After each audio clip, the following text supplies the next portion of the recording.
Hello, welcome to June 2022 monthly beauty favorites and fails. I have a lot of incredible products to share with you today and a lot of fails that didn't work for me, but I thought they would. A lot more than usual, it feels like. Welcome back to my channel. Welcome if you're new. I have a lot to share with you, so let's go ahead and get into what I loved and didn't love in June. I'm going to start with what's on my lips, which is actually just a lip pencil. I don't normally wear only lip liner, but I wanted you to see this shade that I have just fallen in love with. Now, a few of you might remember a couple of months ago, actually, I think it was around fall or Christmas, I absolutely fell in love with Makeup by Mario lip liner in the shade Hue. It was a beautiful pink beige nude that replaced kind of my MAC subculture lip pencil. I'd say it's maybe a shade or two lighter than this, but kind of the same tone. I lost that lip pencil on a trip this spring, tried to replace it, but it had gone viral and it's been out of stock ever since. So I decided to try Smoky Pink. The description seemed like it might work, and this is what I ended up with. This is such a beautiful, for me, lips but better shade, and the texture of Makeup by Mario lip liners, I mean, it's just perfect. It glides on beautifully. It's very flattering, so if you do want to wear it alone, you can. I typically line my lips with lip pencil and fill them in, not only to make them look a little bit fuller, even out my uneven lip lines, but also help my lip products adhere longer during the day. And this is such a great product that you can of course do that with, but you can also wear it by itself and it's not uncomfortable, it's not drying, and it's not unflattering either. I am going to put something on top of this, that's why I wanted to talk about it first. If you're looking for this type of neutral shade, Smoky Pink has worked really well for me, but overall I think all of his shades are supposed to be really flattering. This was a hit for me this month. I can't stop reaching for it no matter what lip color I'm wearing. I'll have this and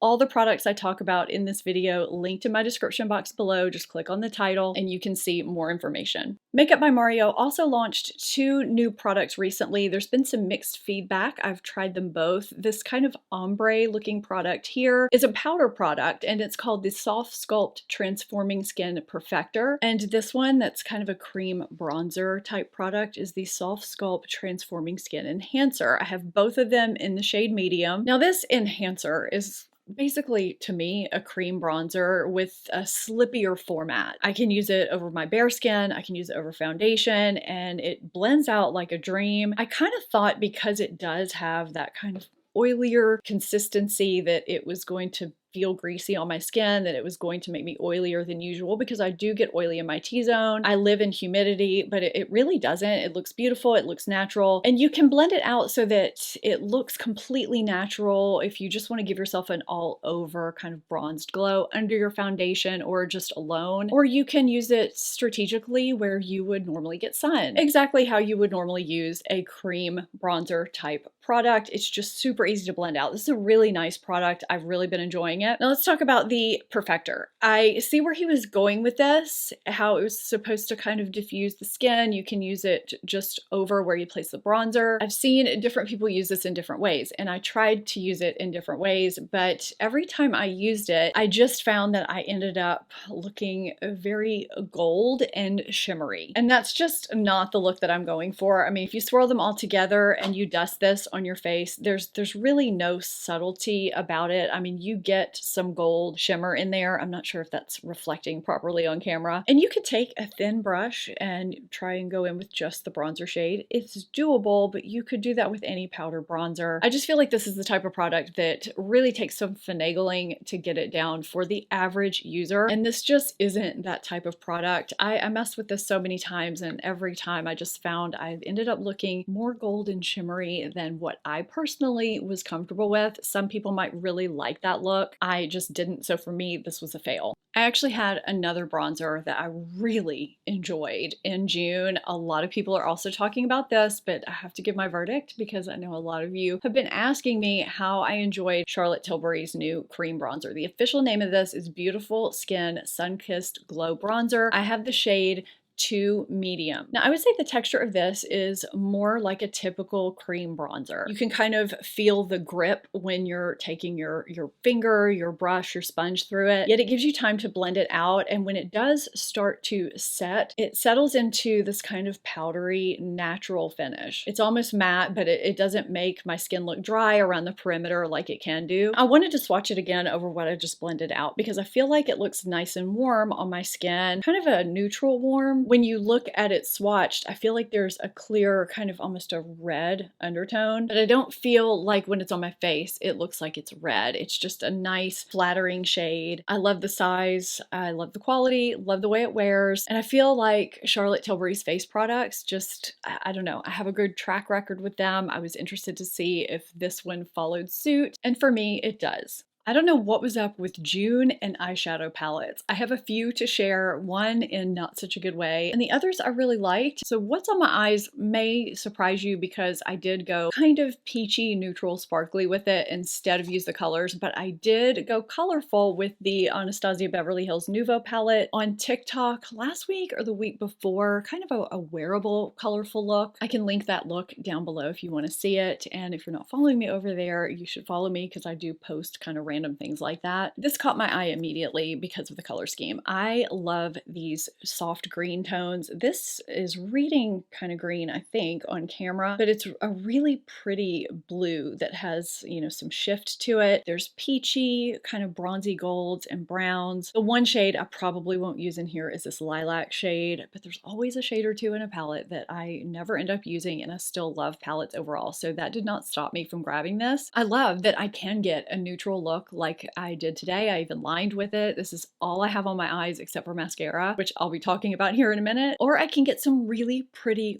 wearable, soft, yet colorful looks. The quality is here. It's Anastasia. In my opinion, there's nothing not to like about this palette. I've really been enjoying it, and the versatility. Next up is the Jane Iredale Solar Flare palette. There are a few different color stories with this same, what is this, pure pressed eyeshadow palette formula design. And I know a lot of you have been wanting me to review more of this brand, so I couldn't wait to get my hands on it. And I just loved the pop of blue because sometimes I like doing a neutral eye with just a pop of blue to line or just, you know, on the outer corner. I was so excited to try this, and I've played with it a couple of times, and I don't like this formula. It's kind of dry and dusty, and I have a really hard time building this up to get decent color payoff. I've tried different ways. I tried dry, I tried wet, different brushes, and it just did not work out for me. Unfortunately, I love the color story. I really wanted it to work. I have a foundation or a BB cream or something for my next foundation roundup to test out from the same brand, so I'm excited to try that. Hopefully it'll work out for me better. I still want to try more. I know a lot of you really enjoy her products. You can get them on Amazon. That's where I ordered this from. And some of my monthly favorites, by the way, are in my Amazon videos.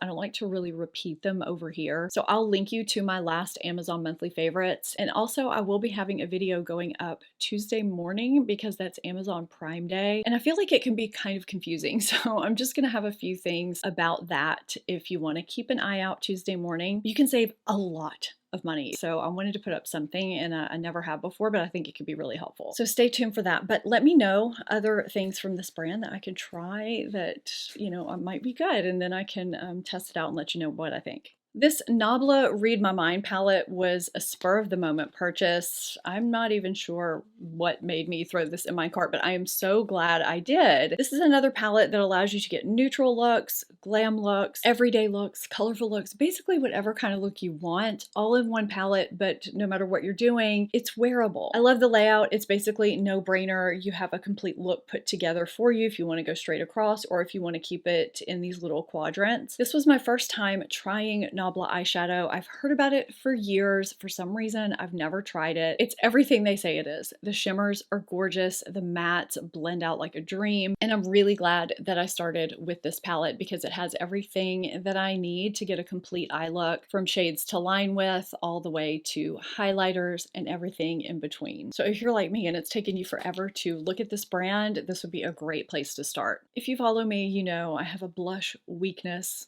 I have some swatches here, and I have some blushes to talk about. So Persona, which is one of the most underrated brands out there in my opinion, launched a stick blush formula 3 shades. Now, at first, I was really only paying attention to Bubble because it's the stick form of one of my favorite blush releases of this year, which is the Bubble Powder Blush. I think I have a clip of me applying this somewhere, but this gives the just most beautiful, natural looking flushed look. There's something about this tone. It's just perfection. And the powder formula, by the way, is super flattering. I'll link this too. So I've been using this a ton, just like this. The formula is absolutely great. It glides on, it gives you time to work with it, and gives this just really flattering luminosity, but there's no glitter. I mean, you can see there's a little bit of a sheen. Now, of course, these swatches are built up more than what they would be on your face, but that's one thing about Persona, is that she formulates her face products to be flattering to even mature skin. So here's the powder swatch of Bubble kind of diffused out. Here's the stick. Now, the other 2 shades that you saw on top right above Bubble, this is Kiss and this is Teddy. So I really wasn't paying that much attention to them because I was just using Bubble, and then I started playing around with them, and they are so good. I love Teddy for just actually being able to wear it with anything. That's this brown one. I feel like this is cut with a little bit of a peach undertone so that it doesn't look like bronzer, and you still get some life to your cheeks, and it's versatile. You can wear this with basically any look, from dramatic smoky eyes all the way to naked eyes and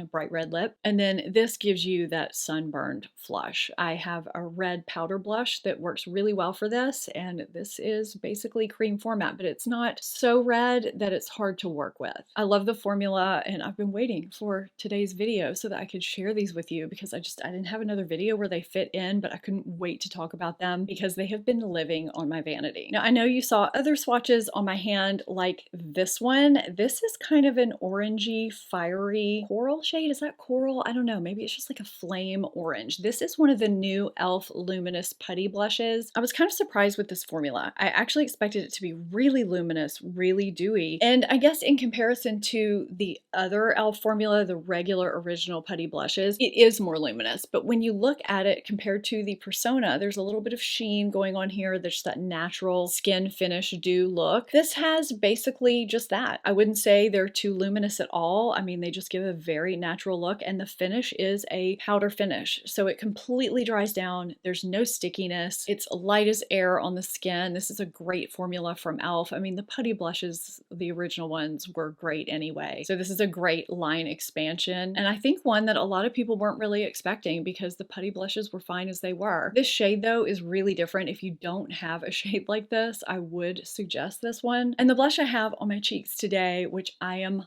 loving, is a powder blush. This is the shade Shelly in the new Benefit Wonderful World Silky Soft Powder Blush formula. They've sold out of several shades. This right now is one that they do have in stock, and I absolutely love it for this time of year. When you look at it on the back of my hand compared to the creams, it looks very diffused, but that's just how powders and creams swatch. You can clearly see on my face that you do get pigment from it. It's supposed to give you that airbrushed, soft, perfected look that's really flattering to anyone and be basically foolproof. So you're not going to end up putting down too much product and end up with a patchy look. Very easy to apply, and they're just really flattering, really beautiful. I would love to get more shades of these. I also love the packaging. They've slimmed it down a little bit. Their box packaging has always been a little bit taller. I would say this is about half the size. Nice improvement, fantastic formula. Lancome launched a new mascara. I have decent luck with Lancome mascaras, so I was excited to try out the new Luit Hypnose Serum Infused Mascara. I mean, look at this packaging. It is glass packaging, which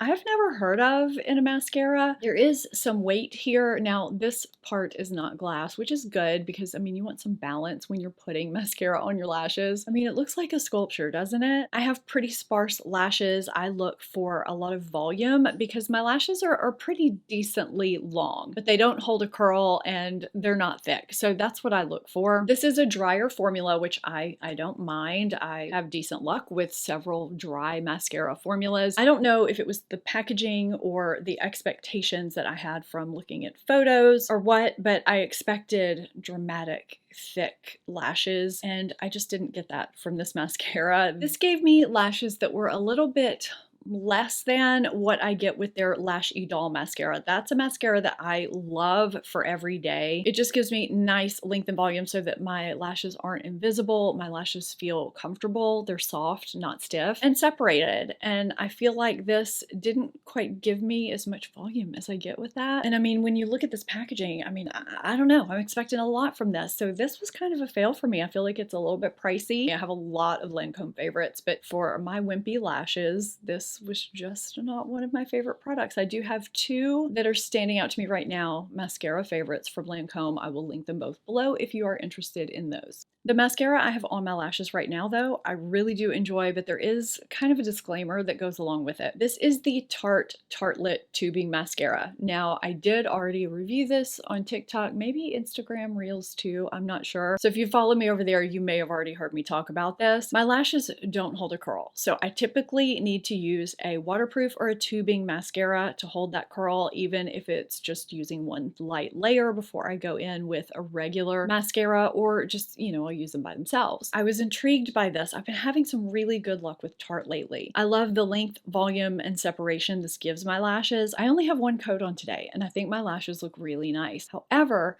for some reason, this tubing formula does weigh my lashes down a little bit. So I do go in with a very, very light layer of waterproof mascara just to make sure that curl holds. So this kind of functions for me as a regular mascara that gives me nice volume and length, but I still like it. And I think if you don't have stick straight lashes, if your lashes aren't hard to curl or maybe hold a curl a little bit better, this could work great for you as a tubing mascara. Some tubing mascaras make my lashes feel brittle or they flake during the day too, and this one does neither of those things. This has been a pleasant surprise, you know, with some notations. Sticking with lashes for a minute, I decided to grab these magnetic lashes from Amazon. I know there are several different kinds, but I've heard a few people talk about these specifically. I'd never tried magnetic cannot talk today, lashes before, and these seemed like they would be very easy to use.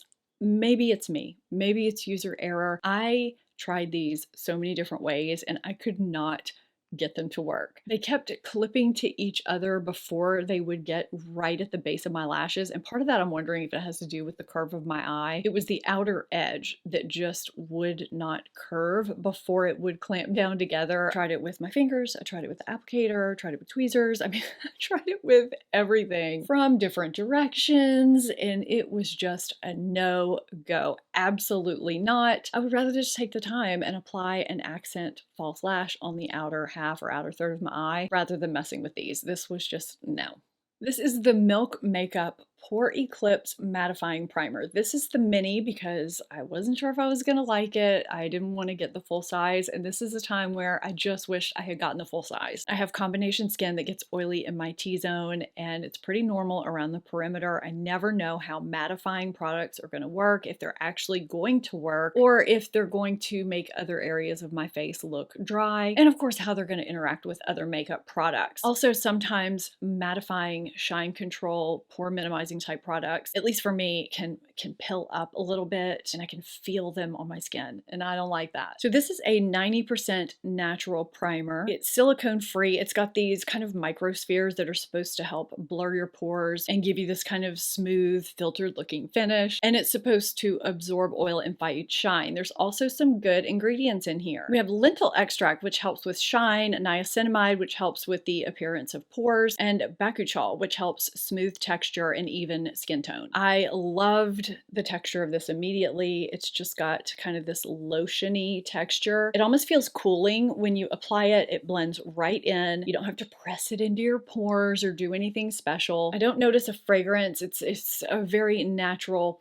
scent that I actually don't even smell anymore now that it's soaked into my skin. But it really does help reduce my shine and keep my makeup locked in place during the day, especially during these really hot and humid months. I've been wearing it under various powder foundations. I've been wearing it alone with, you know, just concealer and bronzer and blush and whatever just placed on top. I've been wearing it under liquid foundations and it's been working beautifully. This is another last minute purchase. I just decided to pick up on a whim and I'm very glad I did.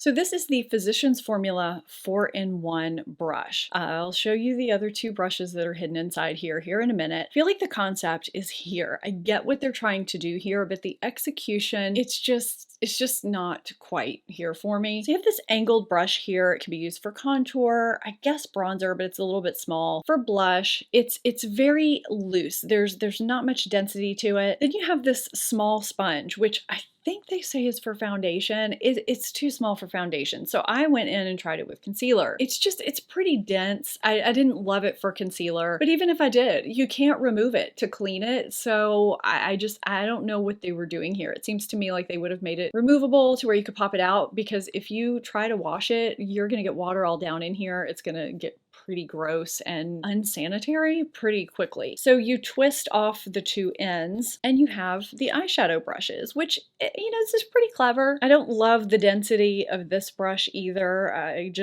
don't know, it's not here for me. This is fine. This is just a typical angled brush. I just feel like the execution of this product could have been done a little bit better. And you know, Physicians Formula, although they do have some great products, they're not one of the least expensive drugstore brands out there. So I feel like they should have maybe thought about the design of this a little bit more before releasing it, because I think it could have really been great, but I just don't love it. The brushes that are included are the type where you really just have to keep going in to pick up product to build it up. So this was just not a favorite for me in June. And you know, I'm always looking at different mineral sunscreens because mineral is all I can wear. God, I just slammed myself on the chest. What was that?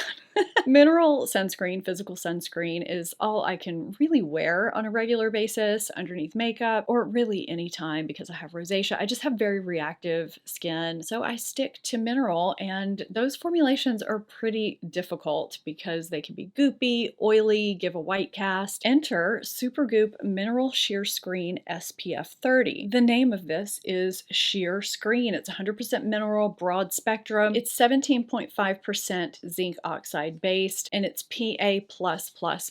So this is clearly, based on the name, supposed to be sheer. I found when I blended this out on my face, while it just blended out nicely on my hand, I found that when I actually applied the adequate amount to my face, despite what the name says, this gave me major white cast. I felt like I looked sick and had to basically remedy that with the makeup I put on top. I don't notice a scent, so I do want to go ahead and say that. Now, if you have very fair skin, I don't think you'll have a problem with this, but if you have light medium skin like I do, or deeper, I don't know how this is going to work for you. I went and looked at the reviews to see if I was the only one that experienced this, because it's supposed to be sheer, and I'm not the only one that has experienced this, although some do say it's pretty sheer and it doesn't give a white cast. For me, it definitely did. I would not use this on a regular basis by itself or under makeup. Absolutely not. If you do want to see some sunscreens that I do love, I will have those linked down below with the other products in this video. But let's talk about a great skincare product that I have been loving, and the price is really good too. This is the Sephora Brightening Dual Exfoliator. Now, I actually meant to talk about this in May, so I've been enjoying this for quite some time now. I use this at least once a week. I aim for 2 because I love what this does for my skin. The enzymes are sourced from pomegranate, and it's got bamboo stem powder, that's right, which helps exfoliate. And what's interesting is I don't notice a scent, but when I'm massaging this into my wet skin, I will also put it on my lips, and I feel like there's kind of a little sweet taste to it. And I know I'm not supposed to be eating it, but somehow that happens. And I guess it's the pomegranate, even though there's not a scent. I mean, this is an exfoliator, so there is some grit to it. I don't find it to be too abrasive or uncomfortable for my sensitive skin. And I always feel like the next day, my skin just looks brighter and clearer, and it seems more balanced. This could be put out by a high-end brand, and I would have no idea. I actually love that you get 4.22 ounces. I mean, you get a decent amount of product in here too. I've been using this in lieu of some of my pricier scrubs. I just think it's such a great product. I haven't heard anybody talk about this. Have you? Let me know in the comments down below. I think this is a great underrated scrub. It's so important, especially as we get older, to exfoliate those dead skin cells. So I always try to keep a decent scrub or exfoliant. I mean, it could be chemical or manual in my routine, but I love having a good manual scrub. And this one, it's nice to use. It's a nice experience, and it actually works too. I usually keep my jewelry pretty classic and simple with a statement piece here or there, but you know, I kind of like to wear pieces I can wear anywhere. I know it looks like I have 3 necklaces layered, but it's actually only 2. This part and then the one up top, that's actually just one necklace, so it kind of eliminates a little bit of hassle if you want the layered look, but you don't want to deal with a lot of tangled stuff going on. I layered it today with my double circle necklace that I've been wearing forever, and I have my little layered necklace clasp in the back. I know I've shared that before here on my channel. I'll share it down below again if you haven't seen that. But I've been wearing this doubled layered necklace a lot. I wanted to share it this month because I've absolutely been loving it, and it would make a good gift too. It's just an easy piece that adds a little something, but it's not over the top, yet it's kind of different than what you see out there. And I like that you can piece it with other things and it just fits in seamlessly. I feel like I've been wearing it with a lot of outfits over the past month, and I've been asked about it in several videos, so I wanted to be sure to mention it here. I'll have my latest Amazon video here for you so you can check that out because I had some favorite products in there as well. Be sure and look out for my regular Sunday video and my upcoming Tuesday video if you are going to be shopping Prime Day, or if you have any decent size purchases coming up. You may want to check this one out. Let me know in the comments what you loved or didn't love in June. I always love reading the products that you check out too. And as always, let me know if there are specific products you'd like me to test out. Tag me on Instagram, leave me a comment down below. Thank you so much for watching. I truly appreciate it. And a huge thank you as always to my Stephanie Marie Circle members who go above and beyond to support this channel, and to the premium members who just go above and beyond. And thank you to my Stephanie Marie Circle members for your continued patience during our build. We are supposed to be moving in within a month, which is really exciting. So hopefully we'll get back on a regular schedule, but thank you so much. I hope you enjoyed this video. If you did, give it a thumbs up, subscribe if you're not already, and I'll see you next time. Bye.